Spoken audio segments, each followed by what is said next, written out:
Le 1er avril 2026, deux députés français que tout oppose politiquement se sont assis côte à côte devant la Commission de la Défense nationale de l'Assemblée nationale pour présenter un document de 165 pages qui allait faire trembler les couloirs du ministère des Armées.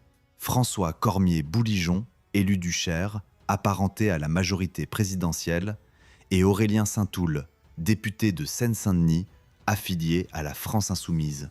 Un homme du centre et un homme de gauche, réunis par une mission qui dépassait les clivages partisans. Pendant plusieurs mois, ils avaient mené une enquête sur les dépendances militaires de la France vis-à-vis de l'étranger. Leur rapport s'ouvrait sur une question qui résonnait comme un aveu. La France est-elle aussi souveraine qu'elle le croit? La réponse, cachée dans les annexes techniques du document, concernait un système d'armes que la plupart des Français ignorent totalement. Le lance-roquettes unitaire, désigné par son acronyme LRU. 9 exemplaires en service dans l'armée de terre française, stationnés au 1er régiment d'artillerie.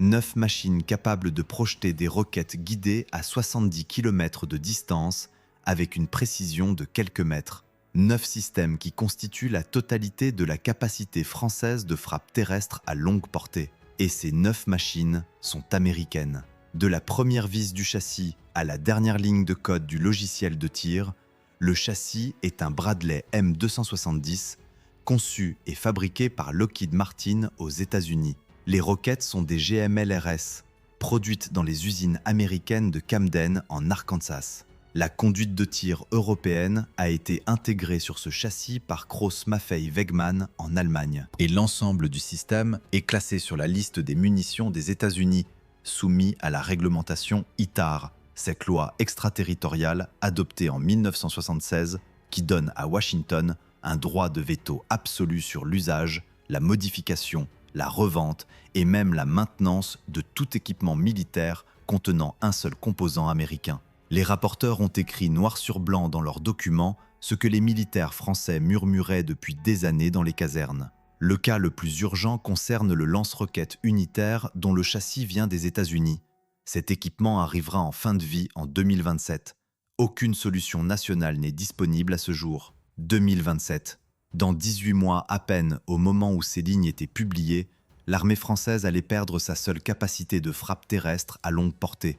Et il n'existait rien pour la remplacer. Mais le rapport révélait quelque chose de bien plus grave encore.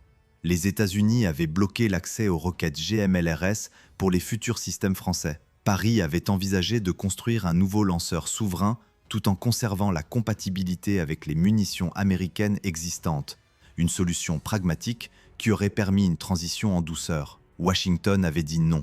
Pas de roquettes américaines dans un lanceur que la France pourrait exporter librement sans autorisation du département d'État. La porte s'était fermée avec la discrétion d'un câble diplomatique classifié, mais la brutalité d'un ultimatum. Et ce refus n'était pas un incident isolé.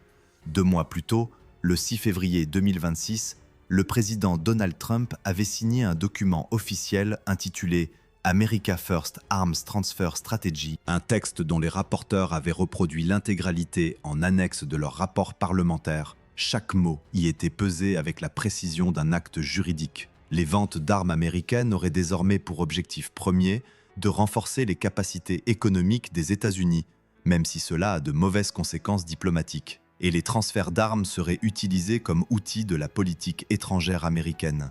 Volontairement, Washington ne se cachait même plus. Les armes américaines n'étaient pas des produits commerciaux vendus à des alliés, c'étaient des instruments de contrôle politique vendus à des subordonnés. Et la France, avec ses 9 lance-roquettes, dont chaque roquette dépendait du bon vouloir d'un bureau du département d'État à Washington, était exactement dans la position que le général de Gaulle avait passé sa vie à combattre, celle d'un pays qui ne pouvait pas tirer sans demander la permission.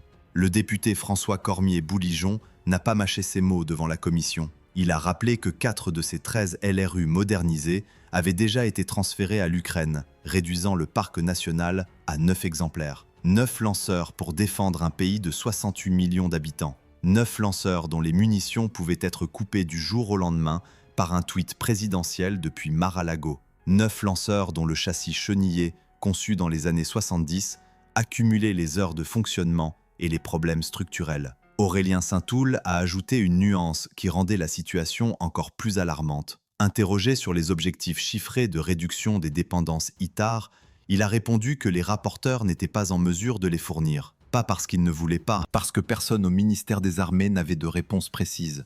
La dépendance était si profonde, si ramifiée dans les moindres composants des systèmes d'armes français, que même les experts ne parvenaient pas à en mesurer l'étendue exacte. 85% des dépenses d'achat de matériel du ministère des Armées étaient allouées à 10 fournisseurs, tous étrangers. Les processeurs, les circuits intégrés, les semi-conducteurs de haute performance qui faisaient fonctionner les radars, les missiles et les systèmes de communication de l'armée française étaient tous conçus aux États-Unis avant d'être fabriqués à Taïwan ou en Corée du Sud. Sur ce segment critique, aucune alternative européenne crédible n'existait à court terme. La France, le pays qui avait construit seul sa force de dissuasion nucléaire, qui fabriquait ses propres sous-marins lanceurs d'engins, ses propres chasseurs omnirôles, ses propres missiles de croisière, ce pays-là ne pouvait pas tirer une roquette d'artillerie sans l'autorisation de Washington. Ce 1er avril 2026, dans l'hémicycle de la Commission de la Défense, le silence qui a suivi la présentation du rapport n'était pas celui de l'indifférence, c'était celui de la prise de conscience. La France avait un trou béant dans son arsenal, un trou en forme de drapeau américain. Et ce trou allait se transformer en gouffre dans 18 mois, quand les LRU rendraient leur dernier souffle mécanique. Mais ce que les députés ne savaient pas encore, c'est que la réponse était déjà en vol. 2 semaines plus tôt, sur une île minuscule de la Méditerranée battue par le Mistral, quelque chose avait quitté un lanceur français pour la première fois. Quelque chose qui volait 2 fois plus loin que tout ce que Lockheed Martin avait jamais vendu à Paris. Et quelque chose qui ne portait pas une seule vis américaine. En juin 2022, quand les premiers HIMARS américains sont arrivés en Ukraine, le monde entier a applaudi. Les images de ces camions lanceurs pulvérisant les dépôts de munitions russes à 70 km de distance ont fait le tour des réseaux sociaux en quelques heures. Les chaînes d'information en continu ont consacré des heures d'antenne à cette arme présentée comme révolutionnaire. Le HIMARS était devenu la star incontestée du conflit, le symbole de la supériorité technologique occidentale, la preuve vivante que les armes américaines dominaient le champ de bataille moderne. Lockheed Martin n'a pas manqué l'occasion.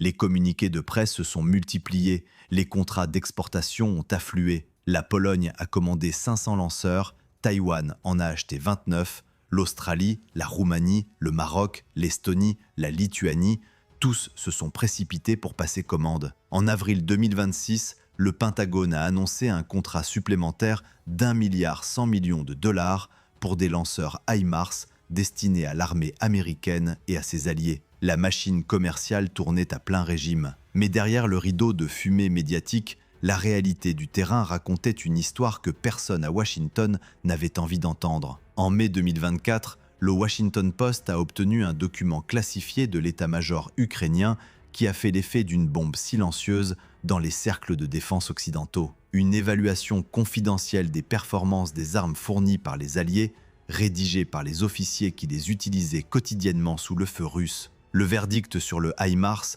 tenait en 2 mots qui contredisaient des milliards de dollars de publicité. Completely ineffective, complètement inefficace.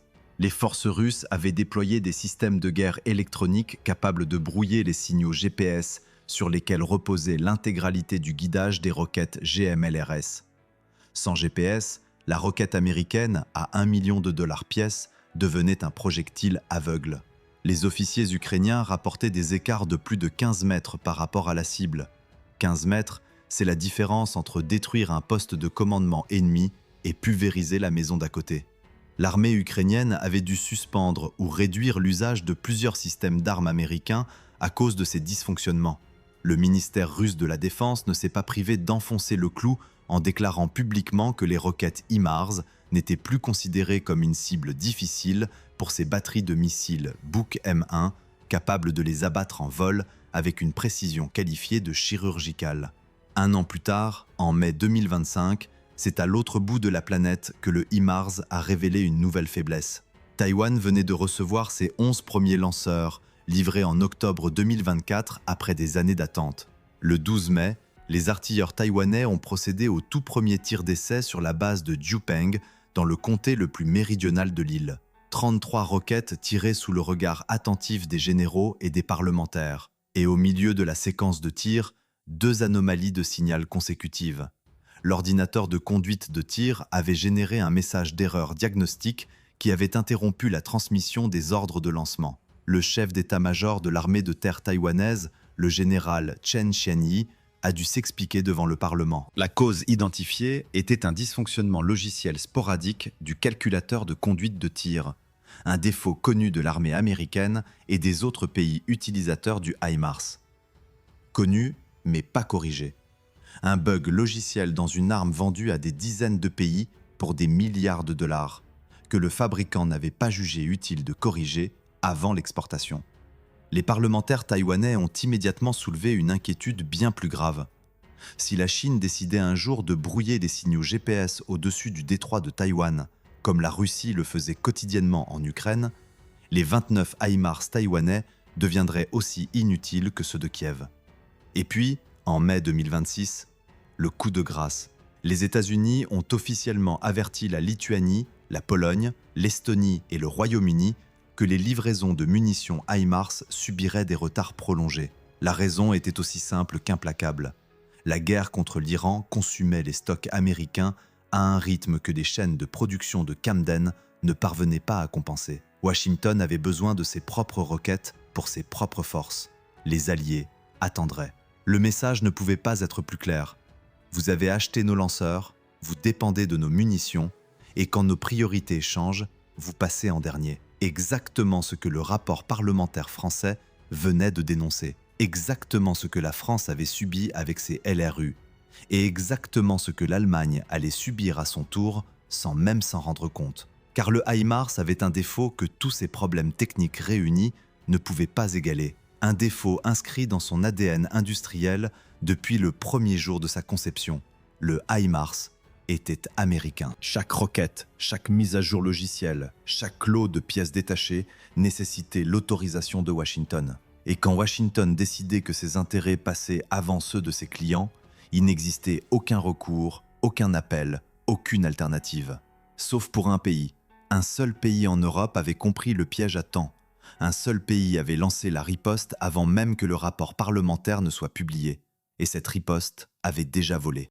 L'île du Levant est un rocher de 8 km de long planté au large de la côte varoise, entre Toulon et Saint-Tropez. En octobre 1950, la Marine nationale y a installé une station de lancement rudimentaire baptisée Centre d'essai et de recherche d'engins spéciaux. Ce site constitue aujourd'hui l'antenne méditerranéenne de DGA Essai de missiles. C'est ici que chaque arme française est testée avant d'entrer dans l'arsenal de la République. Des fusées-sondes, des missiles balistiques et des missiles sol-air ont été tirés depuis ce rocher pendant des décennies avant que le site ne devienne l'un des bancs d'essai les plus discrets et les plus stratégiques de la République. Le 14 avril 2026, à une heure que les communiqués officiels n'ont pas précisé, un nouveau venu a rejoint cette lignée. Une roquette d'un genre inédit en Europe a quitté un lanceur monté sur un camion 8x8 stationné sur le pas de tir du Levant. Elle a accéléré, stabilisé sa trajectoire, déployé son kit de guidage et frappé sa cible à 150 km de distance. Le premier tir de la roquette Thundart était un succès complet, 18 mois. C'est le temps qu'il a fallu aux ingénieurs de MBDA et de Safran Electronics and Defense pour passer du dessin sur écran à un projectile réel volant au-dessus de la Méditerranée. 18 mois entre la notification du contrat d'innovation par la Direction générale de l'armement et la détonation sur la cible. Dans une industrie où les programmes d'armement prennent habituellement 10 à 15 ans avant de produire un premier tir, ce délai constituait un record que même les ingénieurs impliqués n'avaient pas anticipé. Hugo Coqueret, responsable du combat terrestre chez MBDA, a résumé l'exploit en une phrase lors de la conférence de presse du 29 avril. Thundart est le premier et seul système souverain de frappe dans la profondeur à avoir réalisé un tir de démonstration. Et ce tir a été une grande réussite. Premier, seul, souverain. 3 mots qui disaient tout. Aucun autre pays européen n'avait réussi à construire un lance-roquette de cette portée sans composants américains. Aucun autre industriel du continent n'avait produit un tir de démonstration dans ce domaine. La France était seule. Le secret de cette vitesse de développement résidait dans un choix technique que les stratèges de Safran avaient mûri depuis des années. Plutôt que de concevoir un système de guidage entièrement nouveau, ils avaient pris le kit AASM, l'armement air-sol modulaire qui équipait les bombes du Rafale depuis 2007 et l'avait adapté à une roquette terrestre. Ce kit n'était pas un prototype de laboratoire, c'était une arme éprouvée en combat réel. Plus de 1000 AASM avaient été tirés depuis des Rafales français au-dessus de la Libye, du Mali, de l'Irak et de la Syrie. Chaque tir avait validé la fiabilité du guidage. Chaque opération avait alimenté les bases de données de Safran en retour d'expérience. Et ce guidage possédait une caractéristique qui changeait tout par rapport au HIMARS américain. L'AASM combinait 3 modes de navigation. L'inertiel, qui fonctionnait sans aucun signal extérieur en s'appuyant sur des accéléromètres et des gyroscopes embarqués, le GPS, pour la précision métrique en phase de croisière, et l'infrarouge, pour la correction terminale sur la cible en phase finale. Si un adversaire brouillait le GPS, comme les Russes le faisaient en Ukraine, le guidage inertiel maintenait la roquette sur sa trajectoire et l'infrarouge corrigeait les derniers mètres avant l'impact. Le HIMARS tombait aveugle quand le GPS disparaissait. Le Thundert continuait de voir. Le lanceur lui-même était conçu pour survivre sur un champ de bataille moderne. Un camion Scania France 8x8 capable de rouler à 80 km/h sur route et de se déplacer en tout terrain. 8 roquettes chargées sur un panier unique. Une cabine blindée par Essonne Sécurité pour protéger l'équipage contre les éclats et les tirs d'armes légères. Une grue de rechargement Palfinger intégrée au véhicule pour recharger sans infrastructure lourde. Et surtout, une doctrine de tir héritée directement des leçons de la guerre en Ukraine. Tirer puis décrocher en quelques minutes avant que les batteries de contre-batterie ennemies n'aient le temps de calculer la position de tir. Michael Soula, responsable du programme chez Safran Electronics and Defense, a souligné que cette mobilité était cruciale. Thundert est conçu pour des combats à haute intensité et intègre les leçons apprises du conflit en Ukraine, a-t-il déclaré. Cibler les infrastructures ennemies, perturber les mouvements logistiques adverses, frapper dans la profondeur, puis disparaître avant la riposte. Exactement ce que les artilleurs ukrainiens avaient appris à faire avec leurs HIMARS dans les premiers mois du conflit, avant que le brouillage russe ne rende leurs roquettes aveugles. 150 km de portée, plus du double des 70 km des LRU actuels, assez pour frapper un poste de commandement ennemi, un dépôt logistique ou un nœud de communication situé loin derrière la ligne de contact, hors de portée des canons classiques. Assez pour atteindre des cibles que seuls les missiles de croisière ou l'aviation pouvaient toucher jusqu'à présent, mais à une fraction du coût. Et ces 150 km n'étaient qu'un début.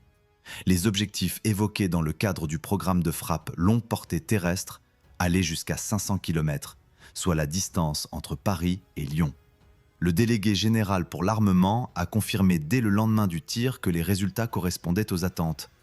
Une décision sur la suite du programme était attendue avant l'été 2026. Mais au-delà de la performance technique, c'est un chiffre qui résumait toute la philosophie de ce système. 0. 0 composant américain. 0 dépendance ITAR. 0 autorisation à demander à Washington pour tirer, exporter, modifier ou entretenir cette arme. La France avait construit en 18 mois ce qu'aucun pays européen n'avait osé entreprendre en 30 ans. Et pendant que cette roquette française perçait le ciel méditerranéen au-dessus du Levant, de l'autre côté du Rhin, la première puissance économique d'Europe contemplait un vide qui ne cessait de grandir. En 2024, le budget de défense allemand représentait à peine 1,4% du produit intérieur brut de la première économie européenne. 1,4% pour un pays de 84 millions d'habitants situé au cœur géographique du continent, à quelques centaines de kilomètres des lignes de front ukrainiennes. Pendant que la France portait son effort au-dessus de 2,5% avec l'actualisation de la loi de programmation militaire d'avril 2026, Berlin préférait consacrer ses milliards aux subventions industrielles et à la transition énergétique. Le résultat de 30 ans de sous-investissement se lisait dans chaque rapport d'inspection de la Bundeswehr, comme un bulletin de santé d'un patient en phase terminale. La Luftwaffe manquait de pilotes qualifiés. La moitié de ses Eurofighter Typhoon étaient régulièrement cloués au sol, faute de pièces de rechange. Les hélicoptères NH-90 livrés à la Bundeswehr accumuler les restrictions de vol. Et quand le chancelier Friedrich Merz avait voulu relancer l'industrie de défense en 2026, il s'était heurté à une réalité que personne à Berlin ne voulait admettre publiquement. L'Allemagne avait perdu le savoir-faire. La liste des programmes ratés ressemblait à un cimetière industriel. Le SCAF, le système de combat aérien du futur, censé être le joyau de la coopération franco-allemande, avait sombré dans les querelles entre Dassault Aviation et Airbus Defence. Éric Trappier, le patron de Dassault, avait refusé le partage égalitaire de la propriété intellectuelle exigé par Berlin.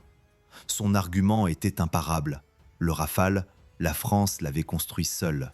L'Eurofighter, les Allemands l'avaient construit à 4. Et sur ces 4 pays partenaires, 3 avaient fini par acheter le F-35 américain.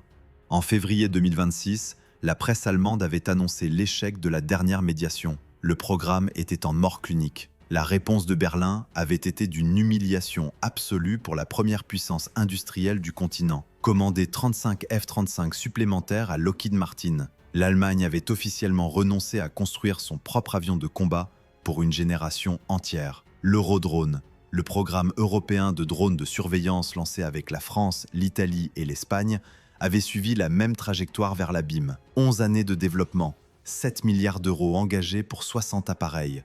Pas un seul vol réel. Le chef d'état-major de l'armée de l'air française, le général Jérôme Bélanger, avait fini par qualifier publiquement l'Eurodrone de drone d'hier. Un engin conçu par des comités de 4 pays, incapables de se mettre d'accord. En avril 2026, la France avait quitté le programme. La facture supplémentaire pour les partenaires restants avait été estimée à 700 millions d'euros. Berlin paierait plus cher pour un drone que Paris avait jugé obsolète avant même son premier décollage. Et dans le domaine qui nous concerne, celui de l'artillerie à longue portée, la situation allemande était peut-être la plus désespérée de toutes. La Bundeswehr utilisait les mêmes systèmes américains que la France. Le M270, cousin chenillé du LRU français, et le HIMARS sur roue. Même roquette GMLRS fabriquée à Camden. Même dépendance totale envers Lockheed Martin pour les munitions. Même soumission aux réglementations ITAR pour chaque tir, chaque exportation, chaque pièce de rechange.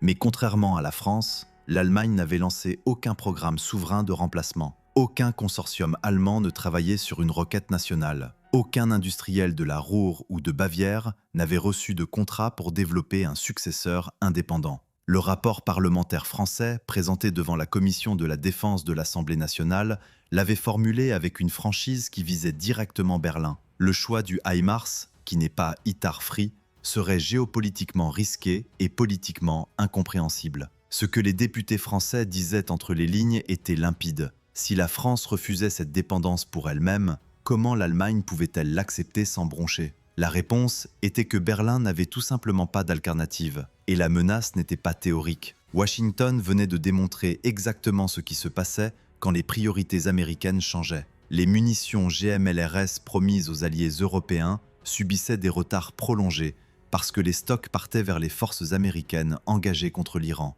La Lituanie avait été prévenue, la Pologne avait été prévenue, l'Estonie et le Royaume-Uni aussi. Si l'Allemagne figurait sur cette liste, aucune source officielle ne l'avait confirmé publiquement, mais la logique était implacable. Les mêmes roquettes, les mêmes usines saturées, les mêmes priorités américaines. En décembre 2025, un dernier scandale avait achevé de ternir l'image de la Bundeswehr. Le ministère allemand de la Défense avait confirmé des enquêtes visant un régiment entier de parachutistes stationnés à Brücken. Des dizaines de soldats censés représenter l'élite des forces aéroportées allemandes faisaient l'objet d'investigations pour des infractions pénales et disciplinaires multiples. Au même moment, de l'autre côté du Rhin, la 11e brigade parachutiste française sautait sur le camp de Coët-Quidan dans le cadre de l'exercice Orion 26 avec une précision qui avait impressionné les observateurs britanniques et américains présents. D'un côté, une armée qui achetait ses avions à l'étranger, qui n'avait jamais construit un seul lance-roquettes souverain et qui enquêtait sur ses propres parachutistes. De l'autre, une armée qui venait de tirer sa première roquette entièrement nationale à 150 km de distance, 18 mois après avoir reçu le contrat. En France, 2 consortiums composés exclusivement d'entreprises françaises se disputaient le droit de fournir le meilleur système à l'armée. En Allemagne, Un seul fournisseur existait pour l'artillerie longue portée et son siège social se trouvait à Bethesda, dans le Maryland, à 6000 km de Berlin. Et ce fournisseur venait de prouver, en coupant les munitions promises à une demi-douzaine d'alliés européens, que la distance entre un partenaire commercial et un maître chanteur se mesurait en une seule signature présidentielle. Le 29 avril 2026, dans les bureaux parisiens de MBDA, le directeur général Éric Béranger a présenté les résultats annuels du groupe devant un parterre de journalistes spécialisés et d'analystes financiers. Les chiffres qu'il a égrenés ce jour-là dessinaient la carte d'une transformation industrielle sans précédent dans l'histoire de la défense européenne. 2 milliards d'euros d'investissements programmés en France entre 2026 et 2030. Une hausse de 40% de la production de missiles par rapport à l'année précédente. Un doublement de la cadence de fabrication accomplie entre 2023 et 2025. Et sur le site de Montluçon dans l'Allier, les chaînes d'assemblage du kit de guidage AASM tournaient à un rythme que personne n'aurait imaginé 5 ans plus tôt. La production avait été multipliée par 4 entre 2022 et 2025 pour répondre à une demande qui dépassait tout ce que les prévisionnistes avaient anticipé. Ce kit AASM, celui-là même qui guidait désormais la roquette Thundert vers sa cible à 150 km, était né dans les bureaux d'études de Safran au début des années 2000. À l'origine, c'était un système conçu pour transformer n'importe quelle bombe classique larguée depuis un Rafale en munitions de précision guidée. Une idée simple en apparence, mais d'une complexité technologique redoutable. Combiner la navigation inertielle, la correction satellitaire et l'imagerie infrarouge dans un boîtier suffisamment compact pour être fixé sur une bombe de 250 kg et suffisamment robuste pour survivre aux accélérations d'un largage supersonique,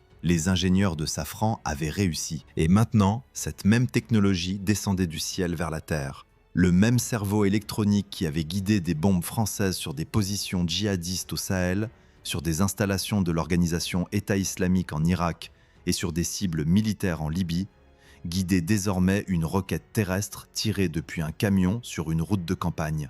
Un seul pays au monde avait accompli ce transfert technologique du domaine aérien au domaine terrestre en utilisant un composant éprouvé en combat réel sur plus d'1 millier de tirs opérationnels. Et ce pays n'avait demandé la permission à personne pour le faire. La Direction générale de l'armement avait structuré le programme de frappe longue portée terrestre avec une logique qui reflétait la doctrine française de souveraineté industrielle. 2 consortiums entièrement composés d'entreprises françaises avaient été mis en compétition. D'un côté, MBDA associé à Safran Electronics and Defense proposait Thundert, le système qui venait de réussir son tir inaugural. De l'autre, Thales associé à Ariane Group développait le FLPT 150, une roquette dont la portée visait à dépasser les 150 km et dont les essais étaient programmés dans les mois à venir. Christophe Bruno, le directeur d'Ariane Group, avait déclaré que cette offre pourrait marquer le début d'un investissement stratégique dans le domaine balistique conventionnel en France.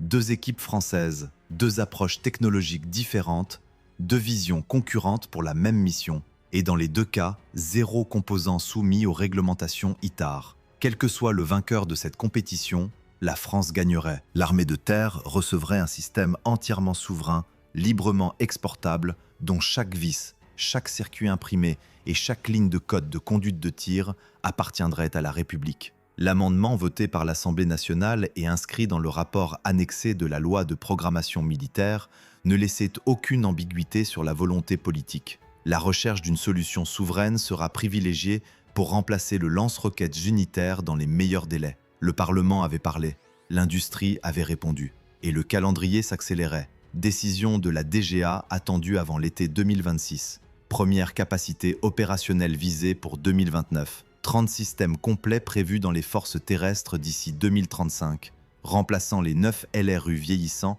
par une flotte plus nombreuse, plus puissante et infiniment plus libre. Ces investissements s'inscrivaient dans une trajectoire budgétaire que la France n'avait pas connue depuis les grandes heures de la guerre froide. 57,1 milliards d'euros consacrés à la défense en 2026, un budget qui avait doublé depuis 2017 quand il s'élevait à 32,7 milliards. Une surmarge de 3,5 milliards accordée au-delà de la trajectoire prévue par la loi de programmation militaire, destinée spécifiquement à accélérer les programmes de souveraineté industrielle. Le standard F-5 du Rafale, le drone furtif de combat, Le missile Stratus RS et maintenant Thundert. Chaque euro supplémentaire finançait un pas de plus vers l'indépendance totale. En avril 2026, la roquette Stratus RS avait été dévoilée comme le futur missile anti-radar et anti-navire du Rafale F-5, remplaçant les derniers missiles américains dans l'arsenal aérien français.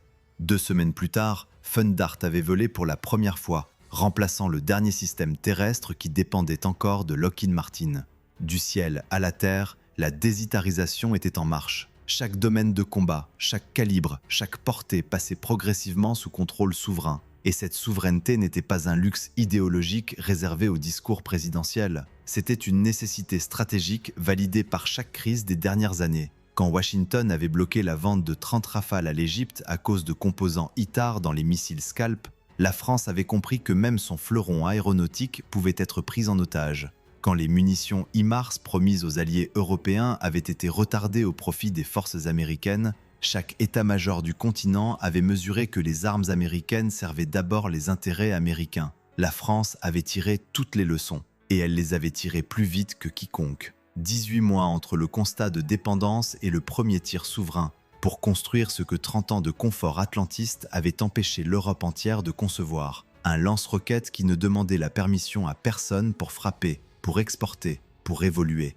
Emmanuel Macron avait prononcé devant les armées une phrase qui résumait cette philosophie en 12 mots. Pour être libre dans ce monde, il faut être craint. Pour être craint, il faut être fort. Le 14 avril 2026, au-dessus de l'île du Levant, une roquette française a prouvé que ces mots n'étaient pas un slogan, c'était un programme.